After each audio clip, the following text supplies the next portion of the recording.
매월 마지막 주에 이 한수만 교회 와서 또 여러분들을 만나고 또 말씀을 전하게 되어서 너무 감사합니다. 저는 어떻게 보면 이 마지막 주를 기다리고 있는 것 같아요.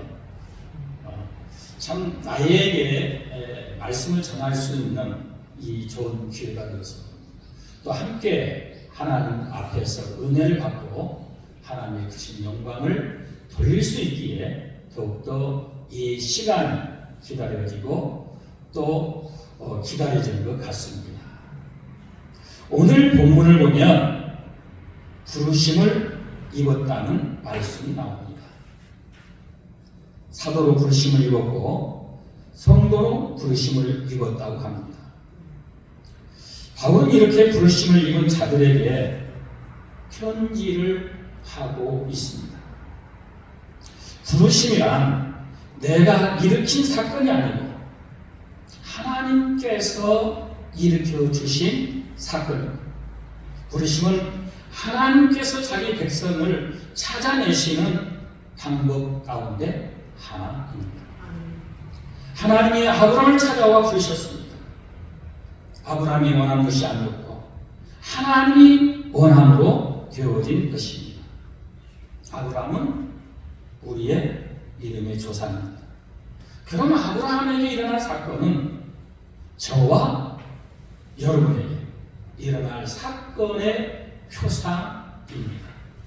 그러므로 부르심 속에는 우리의 뜻은 전혀 없고 오직 부르신 하나님의 뜻만 담겨져 있는 것입니다. 부르심이란 나는 가만히 있는데 하나님께서 야 서유선 너 이리 와 그런 겁니다. 구원 속에 난 가만히 있었음을 우리는 알 수가 있죠. 오직 하나님 홀로 다 하셨습니다. 부르심 속에는 인간의 의는 끼어들 틈이 조금도 없습니다. 이걸 해학적으로 말하면 어떨리우스라고 합니다. 이해가 되십니까? 어떨리우스. 자, 나는 가만히 있는데 하나님이 야, 너 이리 와 이렇게 불렀습니다. 그래서 나랑 하는 존재는 어떨게?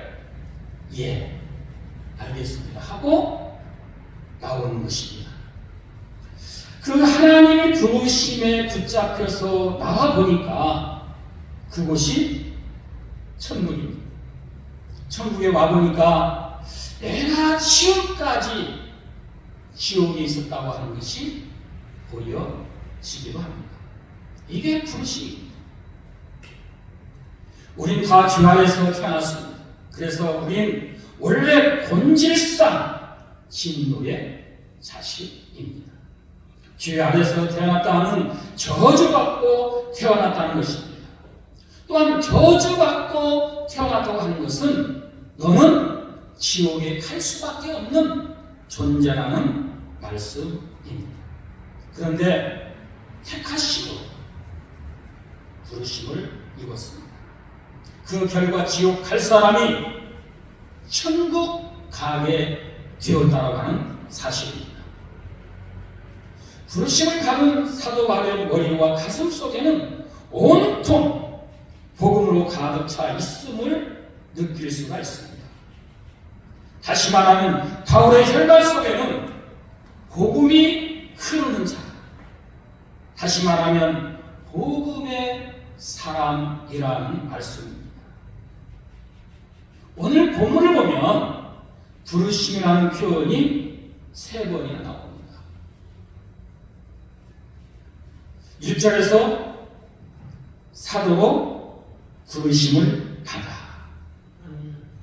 6절에서 너희도 예수 그리스도의 것으로 부르심을 받은 자니라. 할렐루야. 그리고 7절에서 하나님의 사랑하심을 받고 성도로 부르심을 받은 모든 자에게 이렇게 말씀을 하고 있습니다. 저는 이 말씀들을 이렇게 추려서 보니까 생각나는 찬송가가 있더라고요. 323장 푸른바다 나서니 예. 나 같은 것을 하나님께서 불러주셔서 사도, 성도로 또 예수 그리스도의 것으로 불러주셨다고 하는 것을 생각해 보니까 얼마나 고맙고 감사한지. 본문 1절에서 예수 그리스도의 종 바울은 사도 부르심을 받아 하나님의 복음을 위하여 객장함을 입었으니 이렇게 말씀하고 있죠. 바울은 예수 그리스도의 종으로 부르셨습니다. 이 자리에 있는 나도, 아니 여러분들도 예수 그리스도의 종으로 부름을 받은 줄로 믿습니다. 우리 각자에게 주어진 달란트는 비록 다를지라도 너는 나의 사도로서, 나의 성도로서 예수님의 것으로 불렀다라고 분명히 말씀하고 있는 것입니다. 마가복음 3장 13절 이하에 있는 말씀을 보면 예수님께서 12명의 제자를 부르시는 장면이 나와 있습니다. 13절에 보면 또 산에 오르사 자기의 원하는 자들을 부르시니 나온지라. 보세요. 여기에서 말씀은 자기의 원하는 자들. 예수님께서 아무나 불러드리는 것이 아닙니다. 예수님이 원하는 자들, 예수님이 기뻐하는 자들, 그들을 불러주셨다고 하는 겁니다. 이 말씀을 생각해 보세요. 정말 예수님께서 나라고 하는 존재를, 한마디로 말해서 별 볼일 없는 존재를, 가치도 없는 그런 존재를 예수님은 나를 불러주셨어요. 저는 이 말씀을 볼 때마다 얼마나 고맙고 감사한지. 여기에서 부르시니 이 말은 헬라어로 프로스 칼레오마이라는 말입니다. 이 말은 초청한다, 소환한다, 이렇게 말하는 겁니다. 그 앞에 프로스라는 말은 이 전치사인데 이것은 무엇을 향하여입니다. 자, 예수님께서 저와 여러분들을 원하는 자들로 불러주셨죠. 여기서 보면 자기의 원하는 자들을 부르시니 나왔다라고 말씀하고 있는데 과연 내가 무엇이란데 주님이 나를 원하셔서 나를 기뻐하셔서 불러주셨다는 사실을 인지할 때 얼마나 감격스러운지 모르겠습니다. 세상 사람들은 나를 몰라주는데, 세상 사람들은 나를 인정해 주지도 않는데 주님은 나를 기뻐하셔서 불러주셨습니다. 이 성경에 보면 이 불러주심에 대한 말씀들이 너무 많습니다. 그러나 오늘 이 본문과 연관된 말씀을 한번 살펴보도록 하려고 합니다. 사도행전 9장 15절의 말씀 보면 그때는 사울이었죠.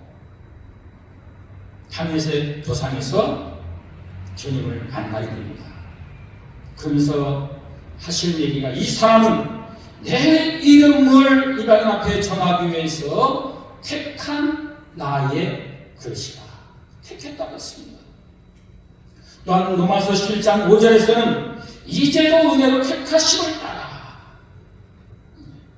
저희들이 은혜로 택하심을 받아서 그렇기에 오늘 이 자리에 나와서 하나님을 아버지라고 찬양하고 감사하고 예배를 드리고 있는 것입니다.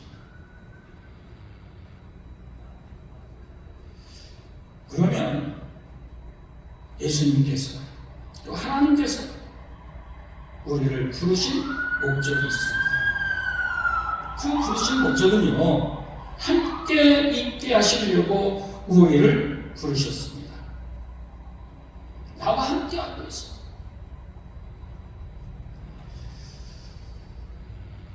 그 찬송가를 한번 찾아봤어요. 이 말씀을 준비하면서. 그래서 함께라는 말, 같이라는 말 보니까 조금 전에 이제 324장에서는 부름받은 나선이고, 그리고 325장에서는 예수가 함께 하시니, 그 다음에는 예수 나를 오라 하네. 이러한 찬송들을 불러보면서 참 저 혼자 어제 저녁에 은혜가 되었던 것 같습니다. 정말 예수님이 나와 함께 하시고, 내가 어디를 가든지 1년 365일 하루 24시간 같이 해 주신다고 하면 이보다 더 큰 은혜, 이보다 더 큰 축복은 없으리라고 저는 확신을 합니다. 이 말씀을 기도하면서 준비하고 있는데 카톡으로 그 메시지 하나 딱 뜨는 거예요. 그래서 이제 그걸 평상시에는 잘 안 보던 그 단체 카톡방인데 이걸 한번 봤어요. 그랬더니 거기에 도마뱀의 우정이라고 하는 제목으로 나오고 있었습니다. 여러분 혹시 보셨습니까? 자, 그 내용을 좀 소개 좀 해드리겠습니다. 일본 도쿄의 올림픽이 열렸을 때 그 스타디움을 확장하기 위해서 지은 지 3년이 된 건물을 헐게 되었어요. 그런데 지붕을 벗겨간 도중에 인부들은 뒷다리 쪽에 못이 박혀 있는 도마뱀을 발견하게 됩니다. 관리는 인부들을 불러서 그 못을 언제 박았느냐고 물어보니까 그 인부들은 한결같이 집을 지었던 3년 전에 못을 박은 것이 분명하다고 얘기를 하는 겁니다. 3년 동안이나 못에 박힌 채 죽지 않고 살아 있었다고 하는 사실은 참으로 놀라운 일이라고 모두들 혀를 내둘렀습니다. 사람들은 이 신기한 사실의 전말을 알아보기 위해서 공사를 잠시 중단하고 도마뱀을 관찰하기 시작했습니다. 그랬더니 다른 도마뱀 한 마리가 먹이를 물어다 주는 겁니다. 그 도마뱀은 3년이란 긴 세월 동안 못에 박힌 친구를 위해서 하루에도 몇 번씩이나 먹이를 가져다 주기를 게을리하지 않았던 것입니다. 친구라는 단어를 가장 잘 설명해 줄 수 있는 말은 그 공만적이 있는데, 여기서 많은 사람들이 이런 사람이 친구라고 이야기를 했습니다. 여러분들 여기 해당 사람이 있는지 한번 생각해 보시길 바랍니다. 많은 사람들이 밤이 깊을 때 전화하고 싶은 사람, 이런 사람이 친구다. 또 나의 아픔을 진지하게 들어주는 사람이 친구다. 또 나의 모든 것을 이해해주는 사람이 친구다라고 등등 정의를 내렸지만 1등으로 공모된 말은 바로 이것이었습니다. 온 세상이 나를 등지고 떠날 때 나를 찾아줄 수 있는 사람이 친구다라는 것입니다. 여러분 어떻게 생각하세요? 그런 것 같아요? 맞는 것 같아요. 사람의 아름다움과 기쁨을 사랑하는 것은 누구나 할 수 있는 일이지만 정말 힘들고 어려울 때, 가장 힘들 때 나를 찾아와서 함께 해주는, 나에게 이루어는 그런 사람, 그러니까 이 말씀들을 보니까 윤복희 권사님이 불렀던 여러분이라고 하는 노래 가사가 떠오르더라고요. 정말 나 혼자 어둠 속에 헤매고 있을 때 과연 나를 찾아와주고 나와 함께하고 나를 위로해 줄 사람이 여러분이 누굽니까?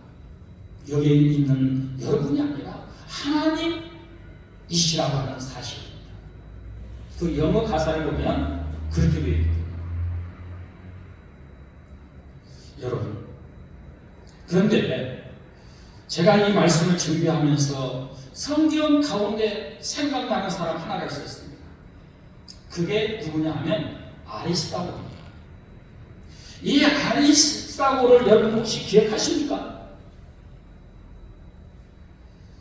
이 아리스타고는요, 바울이 참으로 어려울 때, 고난당할 때, 감옥에 갇혔을 때 함께한 사람입니다. 그의 곁을 지켰습니다. 바울의 곁을 떠나지 않았어요. 아무리 힘들고 어려워도 그 고난을 같이 당하고 어려움을 함께하고 그 옥에도 같이 있었다는 사실입니다. 내가 이 말씀을 준비하면서 과연 나에게 이런 친구가 있을까? 생각을 좀 많이 해봤습니다. 많은 사람들은 내가 좀 편해보겠다고 어려운 자리를 피하고 고난의 자리를 피하지 않습니다. 그런데 아리스타고는 바울과 함께 했습니다. 끝까지 함께하는 이 아름다운 모습, 주님께서 지금 나를 향해서 솔선 야 너는 그때 어디 있었느냐 라고 물으신다고 하면 나는 어떻게 대답을 해야 좋을까 생각도 해보았습니다. 여러분, 우리에게 힘들고 어려운 때가 있습니다. 그러나 그 힘들고 어려운 때 우리는 믿음으로 잘 극복하고 또 기도로 위로하면서 나아가는 여러분들이 되시기를 부탁을 드려봅니다. 또한 하나님께서 우리들을 불러주신 이유 가운데 하나는 하나님 자녀로 권세를 주시기 위하여 부르셨다고 하는 사실입니다. 요한복음 1장 12절에서 하나님의 자녀가 되는 권세를 주셨죠. 다시 말하면 우리에게 특권을 주셨다고 하는 거예요. 그래서 우리는 하나님을 아빠라고 부를 수 있는 겁니다. 세상 사람들이 하나님을 향해서 아빠라고 부를 수 있습니까? 그들은 부르지 못하지 않아요. 부르심을 받은 저와 여러분은 하나님을 향해서 아빠, 아버지 라고 당당하게 부를 수 있습니다. 누가복음 21장 18절에서는 머리털 하나도 상치 않도록 함께 하시고 도와주신다고 약속하셨고요. 누가복음 10장 19절에서는 너희를 해할 자 결단코 없으리라고 선언해 주시기로 했습니다. 할렐루야. 우리는 이런 약속을 가지고 특별히 하나님 자녀로서 삼아주셨기 때문에 예수님의 것으로 우리를 불러주셨기 때문에 감사함으로 나아가야 할 줄로 믿습니다. 아멘. 본문 6절을 보시기 바랍니다. 너희도 그들 중에 있어 예수 그리스도의 것으로 부르심을 입은 자니라. 제가 여기 이제 사용하는 성경은 제 성경과 맞추다 보니까 개정된 성경 말씀을 여기 인용을 못했습니다. 저는 무겁지만 이 가져오려는 것이 이 프리즘 이 성경입니다. 이게 12가지 색깔로 이 표시된 건데 저는 이 성경에 능하기 때문에 그러니까 이 성경을 기초로 해서 말씀을 준비하고 이렇게 하기 때문에 제가 아까도 그 공부할 때 보니까 좀 그 다른 단어들이 좀 있더라고요. 그러나 여러분에게 이제 말씀드리는 것은 저는 이 풀진 성경을 기준으로 하다 보니까 그러한 차후가 있습니다. 그래서 너희도 그들 중에 있어 예수 그리스도의 것으로 부르심을 입은 자니라. 자, 예수 그리스도의 것으로 부름을 받았다.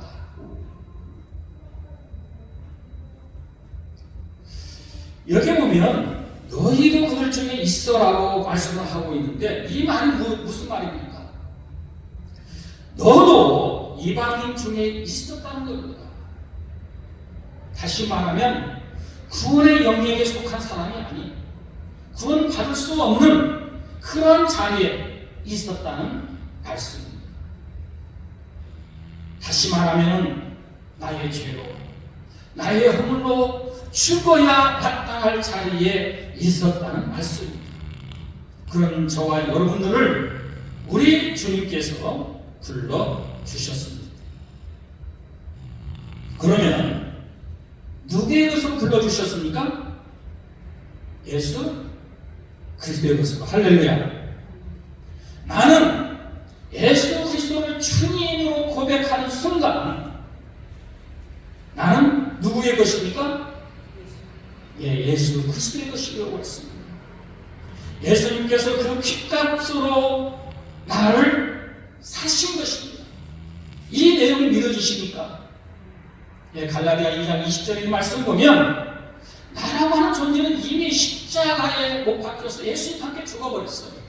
그리고 그 예수 안에서 살았고 내가 살아가는 이유는 그 예수님이 나를 이끌고 가는 것입니다. 나는 예수님의 것입니다. 이 시간 한번 선언해 보시기 바랍니다. 나는 예수님의 것이 내 것이 아니에요. 내가 나를 주장할 필요가 없습니다. 왜? 소유권 이전이 되어버립니다. 지금까지는 소유선이가 소유선을 주장하고 살았지만 지금은 내가 나를 주장할 수가 없고 예수 그리스도께서 나를 주장하시고 나를 이끌어 주시니까 그것만 따라가면 될 줄로 믿습니다. 베드로전서 1장 19절인 말씀 보면 오직 흠없고 정없는 어린 양 같은 그리스도의 보배로운 피로 한 것입니다. 예수님 나를 사셨을 때 그리스도의 보배로운 피로 나를 사셨다는 것입니다. 우리 몸은 이제 주님의 것입니다. 아멘. 이 말은 우리 몸의 주인이 되시는 주님이시라는 겁니다. 그래서 우리가 우리의 몸을 마음대로 재짓게 하면 안 되는 겁니다. 주인이 원하는 대로 살아가야 하는 것입니다. 할렐루야. 나라고 하는 존재는 완전히 내려놓고 나를 예수 그리스도 지금은 주의 성령이 나를 주장하게 하게 하고 그 성령님께서 인도하는 대로 따라가면 될 줄로 믿습니다. 부르심을 입은 자니라 이렇게 말씀하고 있죠. 우리가 예수님을 믿는 것이 아니고 먼저 주님께서 우리를 불러주셨습니다. 그러면 우리는 부르심을 입은 자들입니다. 그래서 예수님을 나의 주인, 나의 주인으로 받아들일 수 있잖아요. 자, 복음이 무엇입니까? 기쁜 소식이잖아요. 그러면 기쁜 소식의 주체는 무엇입니까? 바로 예수 그리스도입니다. 그 예수 그리스도를 우리가 기쁘게 또 그분이 이끌어 주신 대로 살아가는 그러한 삶을 우리는 살아가야 할 줄로 믿습니다.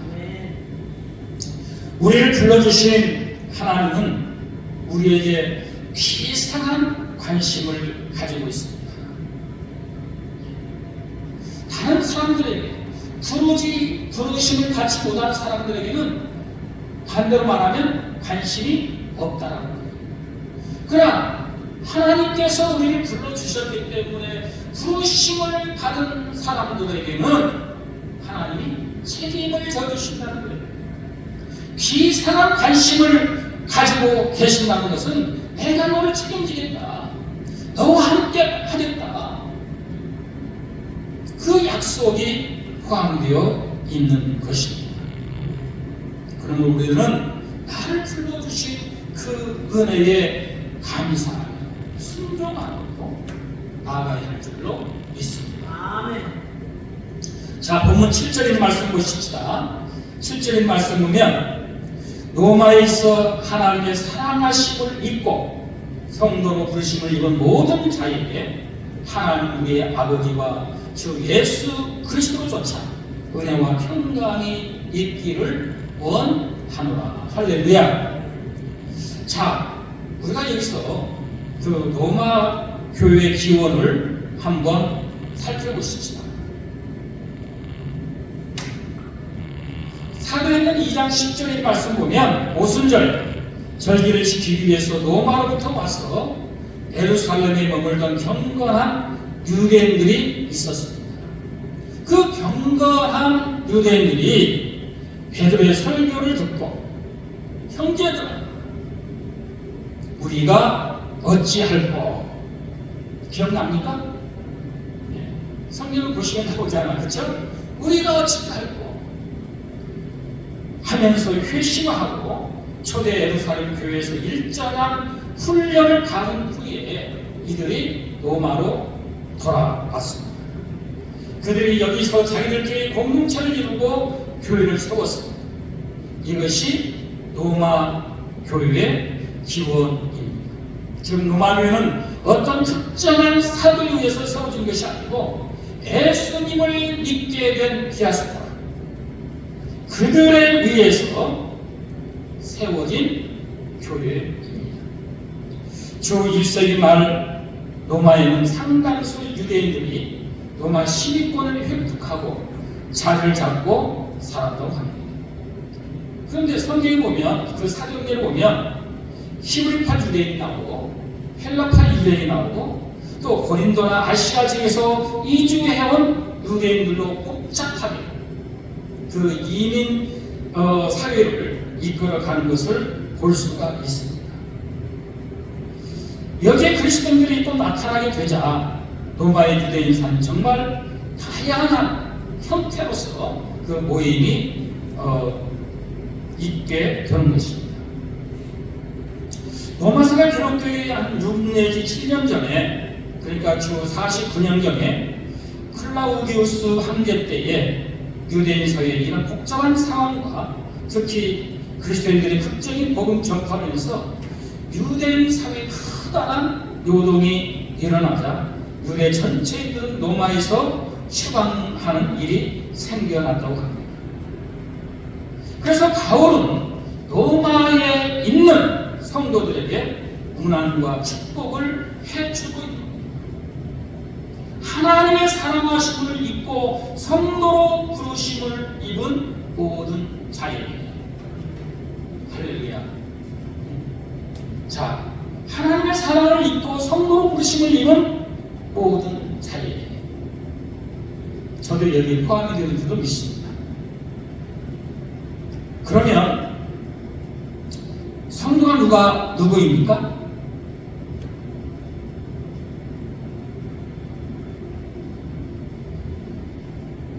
자, 성도가 누구냐?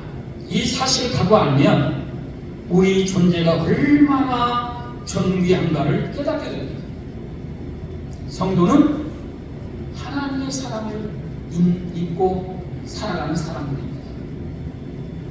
어떤 사랑을 입습니까? 요한복음 3장 16절의 말씀 보면 하나님이 세상을 이처럼 사랑하사 독생자를 주셨으니 이는 저를 믿는 자마다 멸망치 않고 영생을 얻게 하려 하십니다. 나라고 하는 존재를 이처럼 이루 말할 수 없는, 어떻게 표현할 수 없는 그 사랑으로 나를 사랑해 주신대. 믿어지십니까?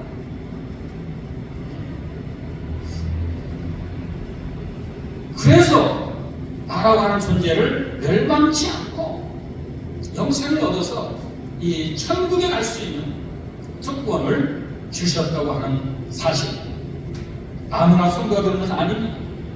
부르심만 받은 자만, 할렐루야, 부르심만 받은 사람만이 성도가 될 수 있는 것입니다. 아멘.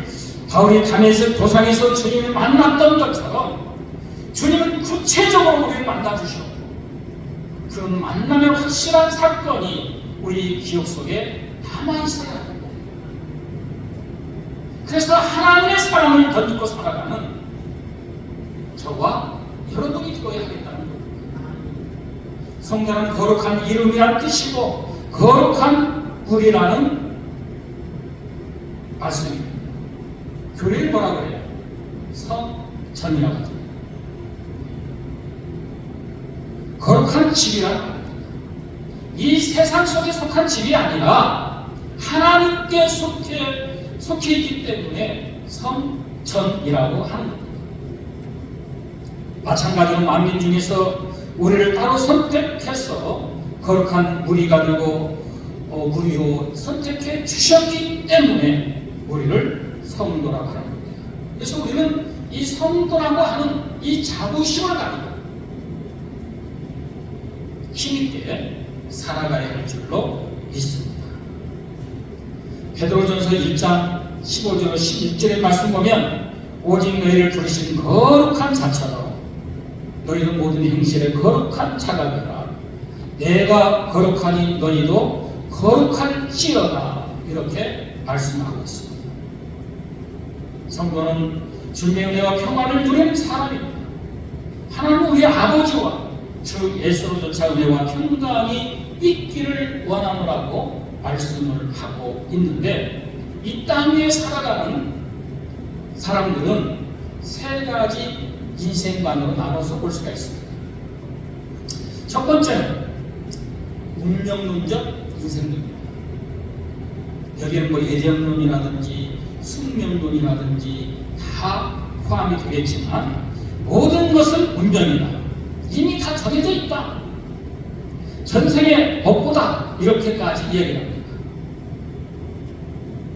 그래서 인간은 인간의 운명을 초월할 수도 없다고 운명론에 얽매여 사는 사람들이 많이 있습니다.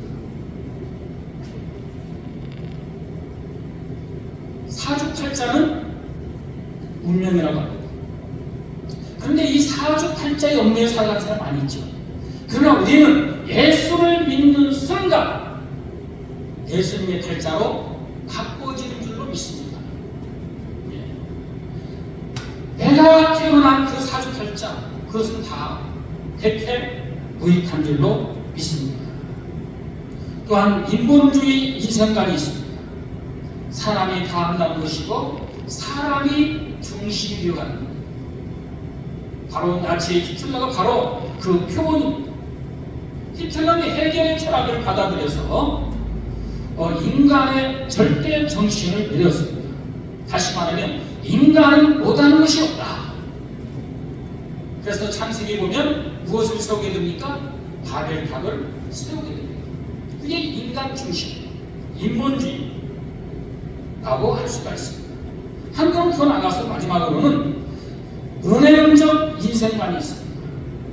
고린도전서 15장 10절의 말씀 보면 나의 받은 것은 하나님의 은혜로 된 것이니 할렐루야. 모든 것이 하나님의 은혜라고 하는 인생관입니다. 곧 하나님의 자녀들의 인생관입니다. 그러므로 우리는 또 그런 은혜를 사모하기를 소원해야 할 줄로 믿습니다. 하나님이 즐겨 사용하신 용어 가운데 더욱이라는 말이 있습니다.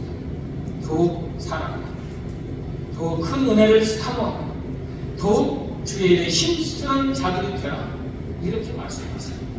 또 하나님은 항상이라는 말을 좋아하십니다. 항상 기뻐하라. 내가 다시 말하오니 기뻐하라. 이 항상이라는 말은 시간성의 용어이고 더욱이라는 말은 질적인 등급입니다. 그래서 더욱이란 이전보다 더욱, 어제보다 더욱이라는 뜻으로 사용이 되어집니다. 야고보서는 더욱 큰 은혜를 말하면서 겸손에 대해서 말씀하고 있죠. 우리는 항상 더욱 하나님의 은혜를 사모하고 항상 주 안에 거하는 그러한 삶을 살아가야 할 줄로 믿습니다.